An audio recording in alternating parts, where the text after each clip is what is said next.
Hello guys, welcome back to my channel. तो आज मैं एक्सप्लेन करने वाली हूँ Bride of the Century drama का लास्ट एपिसोड, और इसके पिछले सारे एपिसोड मैंने हिंदी में एक्सप्लेन कर रखे हैं। तो अगर आपने वो वीडियोस नहीं देखे हैं देख लीजिएगा, नहीं तो स्टोरी समझ में नहीं आएगी। और हाँ, मेरी ना आपसे एक विनती है कि है ना, मुझे ना एक बहुत ही ज्यादा अच्छे ड्रामे का नाम बताओ कमेंट बॉक्स में, ताकि है ना मैं वो ड्रामा एक्सप्लेन कर सकूँ। और प्लीज ऐसा कोई ड्रामा बताना जो है ना किसी और ने एक्सप्लेन ना कर रखा हो, तभी तो आप मेरे चैनल पर वापस आओगे, नहीं तो क्यों आओगे। खैर, इस एपिसोड की शुरुआत वहीं से होती है जहाँ पर पिछला एपिसोड शुरू हुआ था, यानी कि जो ड्यूरिम होती है ना उसके पेट पे भूतनी हाथ रख रही होती है, और ना भूतनी ड्यूरिम को बोलती है कि सब कुछ ठीक हो जाएगा, तुम बस थोड़ा सब्र रखो, टाइम के साथ सब ठीक हो जाएगा। और ड्यूरिम जो है ना भूतनी को देख रही होती है, और ड्यूरिम के फेस पे जो उदासी थी ना वो साफ साफ हमें दिख रही थी। खैर, यहाँ से सीन शिफ्ट होता है, हमें दिखाया जाता है कैंगचू को। यहाँ पर 2 साल का टाइम बीत चुका है, 2 साल हो चुके हैं। तो जो कैंगचू है ना वो अपनी कंपनी में आया था, और है ना यहाँ पर रोमी है ना कैंगचू को बोलती है कि ना तुमने काफी ज्यादा सक्सेस हासिल कर ली और इसके पीछे सिर्फ एक ही लड़की है। और कैंगचू उस पे हंसने लग जाता है, यानी कि कैंगचू दूर जरूर था ड्यूरिम से, लेकिन खुश था। तो वहां पर है ना वो देखता है कि उसके एम्प्लॉय के साथ ना एक कस्टमर बदतमीजी कर रहा होता है और अपना सामान वापस करने की मांग कर रहा होता है, और है ना वो एम्प्लॉय को ना थप्पड़ भी मार देता है। जिसपे कैंगचू है ना उस कस्टमर के पास जाके कहता है कि आपका सामान वापस हो जाएगा, कोई चिंता वाली बात नहीं है, लेकिन आप मेरे एम्प्लॉय से माफी मांगो। जिसपे ना जो वो कस्टमर होती है वो गुस्सा हो जाती है और वो वहां से चली जाती है कि मैं और माफी मांगूंगी। और यहाँ पर कैंगचू की बेइज्जती हो जाती है, लेकिन स्टिल कैंगचू खुश था। और हमें यहाँ से पता चलता है कि ड्यूरिम ने कैंगचू को ऐसे लेके जेड तक बदल दिया था। तो कैंगचू आगे जाने लगता है और उसे एक और लड़की दिख जाती है। तो ये लड़की कैंगचू के साथ फ्लर्ट करना शुरू कर देती है, और कैंगचू के ना बहुत ज्यादा पास चली जाती है और उसे बोलती है कि वैसे तुम्हारी भी शादी नहीं हुई है ना, और मैं भी सिंगल हूँ, तो क्या ख्याल है सिंगल से मिंगल होने का।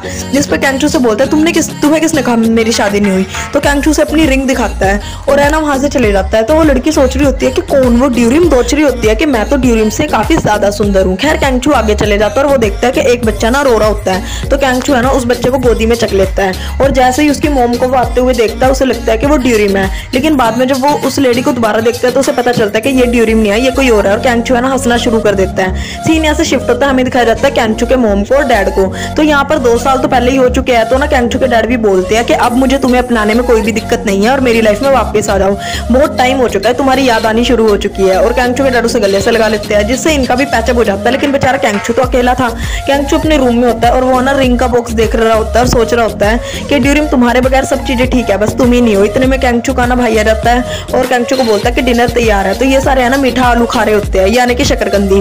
तो इसको देख के कैंगचू को दोबारा ड्यूरिम की याद आ रही होती है, और कैंगचू हमें बता रहा होता है कि 2 साल तो बीत चुके हैं, लेकिन स्टिल मैं उसे भूल नहीं पा रहा, मुझे उसकी याद आ रही है और उस वक्त का इंतजार है कि जब वक्त हमें मिलेगा। यहाँ से सीन शिफ्ट होता है, हमें दिखाया जाता है ड्यूरिम को, उसकी दादी को और कैंगचू के बेटे को, जिसका नाम इन्होंने रखा था कैंगहिन।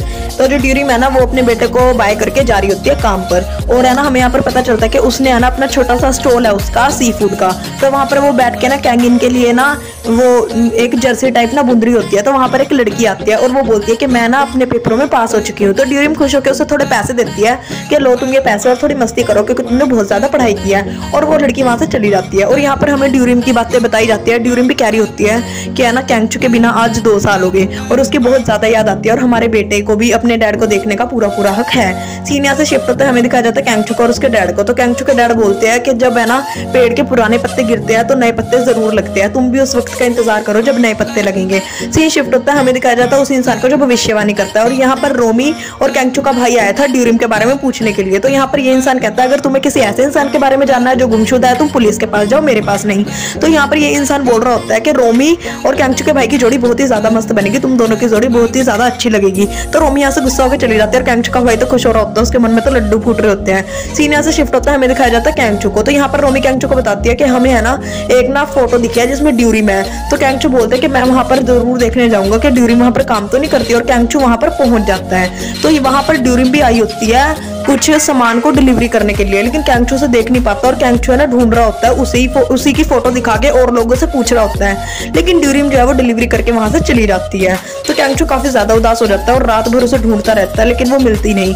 तो वो रात को है ना एक जगह पर जाकर बैठ जाता है। दूसरी साइड में ड्यूरिम को दिखाया जाता है जो उधर ही आई हुई थी, और ड्यूरिम कुछ सामान खरीदने आई थी यहाँ पे। जाता है कैंगचू को। तो कैंगचू को ना यहाँ पर ना एक पुलिस वाले का फोन आया था और उसने बताया था कि ना हमने ड्यूरिम को ना एक और जगह पर देखा है। तो कैंगचू वहां से उठ के जाने लगता है। इतने में ही ना हमें दिखाया जाता है ड्यूरिम को, जिसके ना पास से बिल्कुल बाइक गुजरती है, जिससे है ना उसके हाथ में जो सामान था वो गिर जाता है और उसके हाथ में है ना एक ऊन का गोला था जो कि सीधा जाके गिरता है कैंगचू के पैर के पास। और कैंगचू ना जैसे ही उस ऊन के गोले को चक के पीछे देखता है, वो देखता है ड्यूरिम, उसके सामने ड्यूरिम खड़ी है और उसे तो अपनी आंखों पे यकीन ही नहीं होता, उसके बिल्कुल रोने जैसी शक्ल हो गई थी और ड्यूरिम की भी। और ना ये खुश भी थे कि फाइनली ये मिल भी चुके हैं एक दूसरे से, लेकिन आंखों में दुख भी था कि इतने टाइम तक क्यों हम जुदा रहे।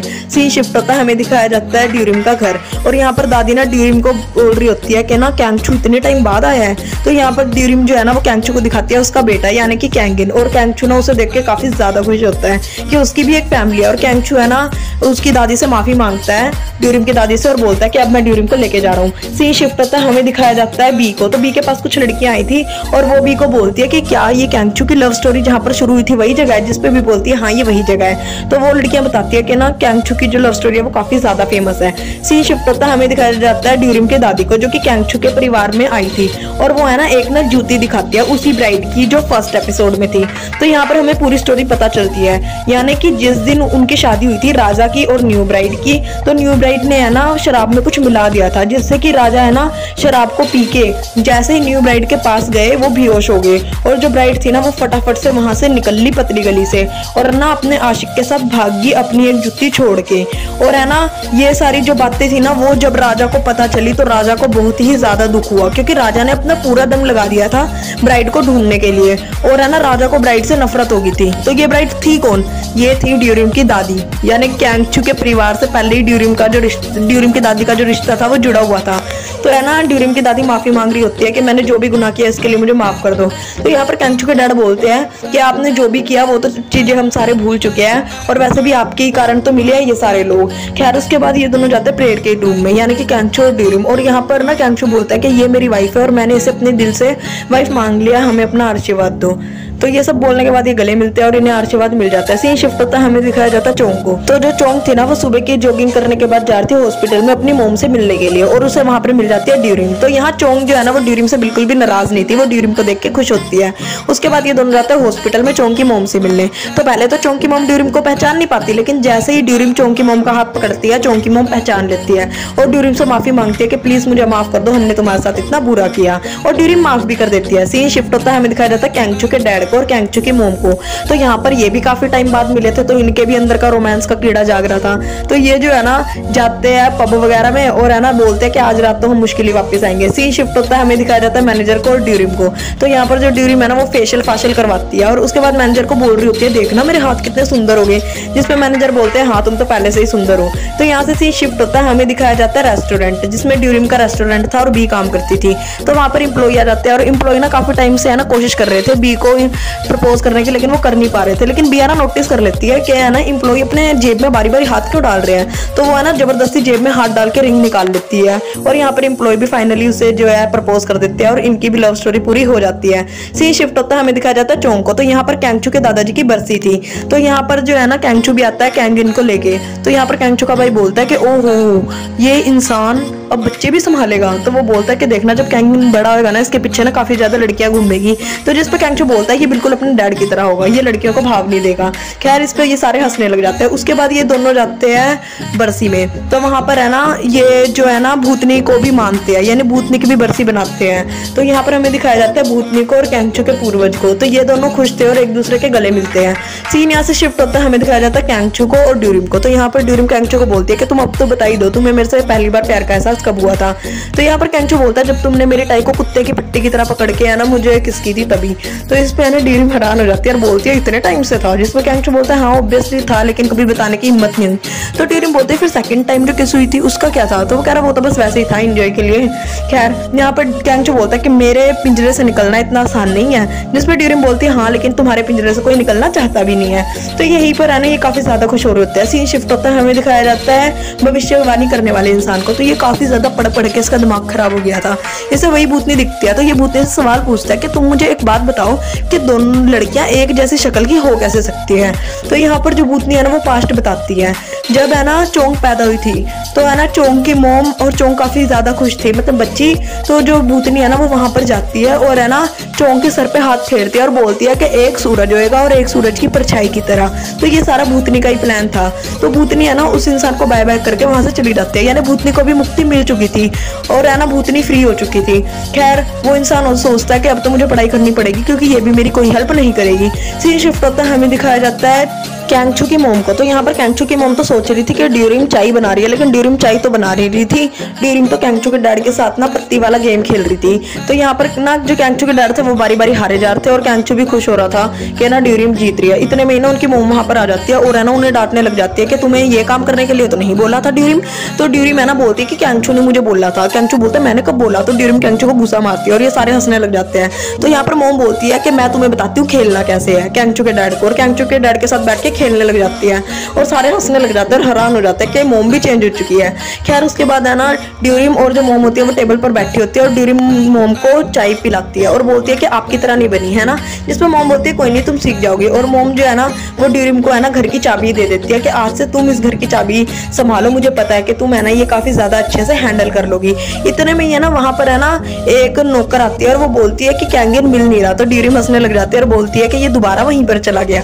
तो हमें पता चलता है कि कैंगिन है ना जो रूम था जहाँ पर भूतनी और पूर्वज की जो लव स्टोरी स्टार्ट हुई थी वहां पर वो बारी बारी पहुंच जाता था कैंगचू की तरह। तो यहाँ पर भूतनी जो है ना वो कैंगिन को रोज खिलाती थी, यानी ना उसके साथ खेलती थी और उसे बहुत प्यार करती थी। सीन यहाँ से शिफ्ट होता है, हमें दिखाया जाता है ड्यूरिम को और कैंगचू को। तो यहाँ पर ना कैंगचू बोल रहा होता है बगीचे में कि मैं ना कैंगिन के लिए यहाँ पेड़ लगाऊंगा और है ना ये पेड़ और कैंगिन दोनों कट्टे कट्टे बड़े होंगे। जिसपे है ना ड्यूरिम बोलते हैं कि तुम्हें गड्ढा खोदना तो आता नहीं, तुम करोगे क्या, कोई और लगा देगा। जिसपे कैंगचू बोलता है मैं उसका डैडी हूं ना, मैं अपने आप ही लगा लूंगा, तुम मेरे पे छोड़ दो। और वो बताता है कि मैं यहाँ लगाऊंगा और तुम मेरी मदद बिल्कुल भी मत करना। और ये दोनों खुशी खुशी वहां से चले जाते हैं और सीन यहीं पर खत्म हो जाता है, ये एपिसोड खत्म हो जाता है। आई होप आपको ये ड्रामा पसंद आया होगा, और पसंद आया होगा तो प्लीज लाइक करना। और हाँ गाइस प्लीज मुझे है ना बहुत ही ज्यादा मस्त रोमांटिक ड्रामे का नाम बताओ जिसकी स्टोरी लाइन भी बहुत ज़्यादा औसम हो, ताकि देखने में भी मज़ा आए और एक्सप्लेन करने में भी, और जिसको सुन के आपका दिल गार्डन गार्डन हो जाए और देख के मेरा दिन भी गार्डन गार्डन हो जाए। Okay bye.